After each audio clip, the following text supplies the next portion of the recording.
So I was just checking the score of the college football championship. Michigan beat Washington 34-13, and it just shows that cheaters do win. And unfortunately, this is a ongoing trend in the U.S., and I don't see it ending anytime soon. And I want to have a chat with you guys because it's something that's just been weighing on my mind this whole season. And it's not just sports, it's a lot of things, unfortunately. If you don't know anything about this Michigan situation, basically they were sign stealing, and one of their coaches was like running around to other teams' games and basically effectively stealing signs. We have evidence, we have video proof, etc. And then the head coach even got suspended. So this is a thing. The problem is that for sports, it's all about money, and Michigan brings in essentially the TV ad dollars, etc. So what do you do if you're the league? Do you keep them? Do you suspend them, etc.? Do you hurt your own revenue? And this is a moral dilemma that is part of the world these days. My personal opinion on this stuff is I don't want to teach kids that you should cheat because you'll win, but I mean, what do you do? And this is sort of why I'm having this conversation with you, because it's a tough conversation. I don't prescribe to teaching anyone that cheating is good, but I'm also not going to lie to you and say that cheaters never win, because that's what we're supposed to tell kids, right? You're supposed to tell them that cheaters never win. They do win. The Astros, they won, was it the 2017 World Series? If you don't know, they were also sign stealing, and what they would do, they would beat on a drum to essentially tell their hitters if it's a curveball or is it a fastball, etc. It is a real problem. Moreover, this happens in business as well. Cheaters do win, but I'm showing you the ones where they get caught. If you guys have been following was it Trevor Milton was his name? I think this was Nicola. It was the dude that was saying, hey, we got this awesome truck. And they showed video footage of his said awesome truck. And basically they rolled it down a hill using gravity to power the said thing. He was convicted of fraud. So he was guilty. If you remember Elizabeth Holmes, another basically cheater, liar, etc. She was over at Theranos saying, everyone, hey, I got this great machine that can like tell you everything about your DNA, etc. All through a small drop of blood, and turned out to be a total faker. Same with SPF. He was basically stealing people's money, him and his cohort. And this is something that is widespread.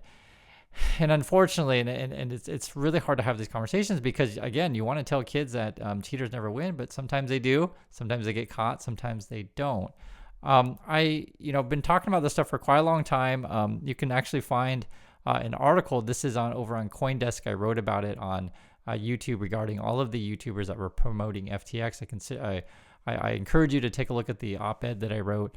Moreover, I made several videos about this in the past. I always point to this stuff because I want you to see that not everyone prescribes to the bottom line is the only thing that matters, dogma. Some people believe that. Some people believe, hey, lie, cheat, steal, as long as I fill up my bank account with money, I guess that's okay, right? So a lot of people, feel that way. I don't. And this is just the reality, guys. I can tell you exactly how to make money on YouTube if you want to. You get on YouTube, you make a channel, you tell everyone that cryptocurrency is the most awesomest thing of all time. You tell everybody that Elon Musk is a total genius, and you tell everyone that they're going to be rich, and you're going to be really popular. And you can sell classes, telling people those three things. And so, hey, you're going to go from zero to millionaire, and you're all going to be rich.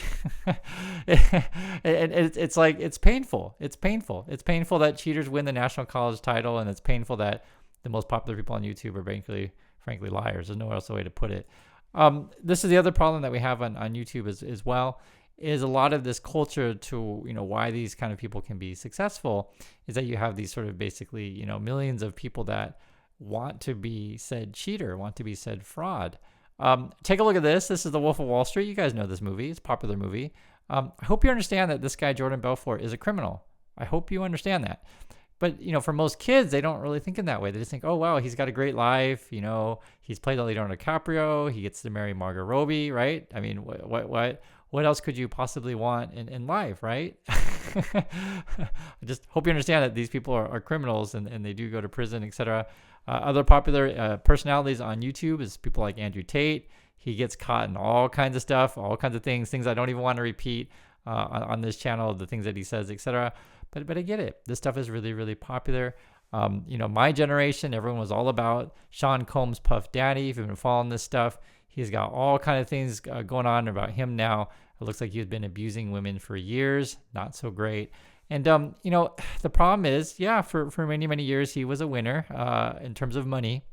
But if all these things turn out to be true, and there's just so many coming out, it's going to be tough for him to evade all these things. And I'm willing to bet that there's a large chance that this stuff is true. The issue is that, yes, cheaters can win in the short term, and maybe cheaters can win the national title, right? Maybe cheaters can make a lot of money, etc. But at the end of the day, you have to live with yourself. And for some people, they justify, the ends by whatever means necessary, right? So as long as I win that championship, it doesn't matter how many signs I have to steal or how many people I have to bribe, etc. I won. Some people think in that way. I don't teach that. I don't prescribe to that, and that's why it weighs heavily in my mind, because I worry that much of society is going this route, thinking that all that matters is that you get that W any way you can, and teach your kids, cheating, push the other kid down, go anything that skirts the rules as long as you can get that W. And it's worrisome. And one of the things that I, have said to myself several times on this channel, and why I felt uncomfortable working in Hollywood, I did not want to work in Wall Street, etc. I've witnessed this stuff firsthand. You have no idea. I've told you guys about these things, and until you've seen it, until you've had to make the decisions, you won't actually know which road that you'll take. You don't know until you get there.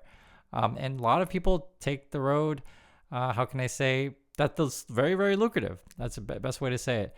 I'll just give you an example from a personal experience.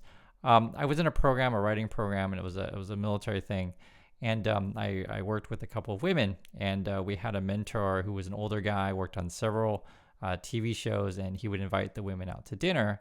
And from what they told me, that they got to dinner and then he would just talk about sex with them the whole time. And as a young person who wants to get in Hollywood and wants to meet people, etc., I was like, what do you do? Do you take those dinner meetings with the slimy guy or not? And that's sort of the dilemma that a lot of people face. Me, I just walk away. I don't want anything to do with this kind of stuff. I don't want anything to do with these kind of people. I don't. There's no other way to put it. And it hurts your career as well. That particular guy, he was friends with an X-Men, and I'm talking about the movies, very, very high up in the productions of X-Men. I met the X-Men in person, but the guy was a total ass. And there's no way I was going to kiss anyone's butt over this thing, right? I get really, really livid. I can't explain it enough. Until you've seen it, you won't know. And this is sort of why I became a professor instead, because I prefer, teaching young people to hopefully have better work environments, etc. I can go on and on about the stuff that I've been seeing with, Elon Musk versus Mark Cuban. They're fighting over, rich CEO stuff. But the thing is that's so funny is that when someone's so aggressively trying to win arguments and saying all sorts of ridiculous stuff, that shows the person's character more than anything that they say, if you understand what I'm talking about. It's like the person who says, I'm a nice guy, and grabs a baseball bat and starts hitting you and says, I'm a nice guy. See, I'm a nice guy. And he keeps hitting you with the baseball bat. What more do you need to see? But it's very true, though. Cheaters do win, and that's the world that we live in. I just had to get this stuff off my chest. It's just so frustrating. I don't know what to tell young kids these days. I'm going to tell you the truth. Cheaters do win, but I'm never going to tell my kids or tell my students or tell you on this channel that you should cheat because that's the way to get ahead. I'm just not going to say it. But I will tell you some cheaters do win. But I would not recommend that whatsoever. So that's just my thoughts on these things. I hope you guys understand my point of view. It's extremely frustrating, and I was really hoping that Washington would win because I don't like to see cheaters win. But it is what it is. So thanks again for your time, and I'll catch you on the next video.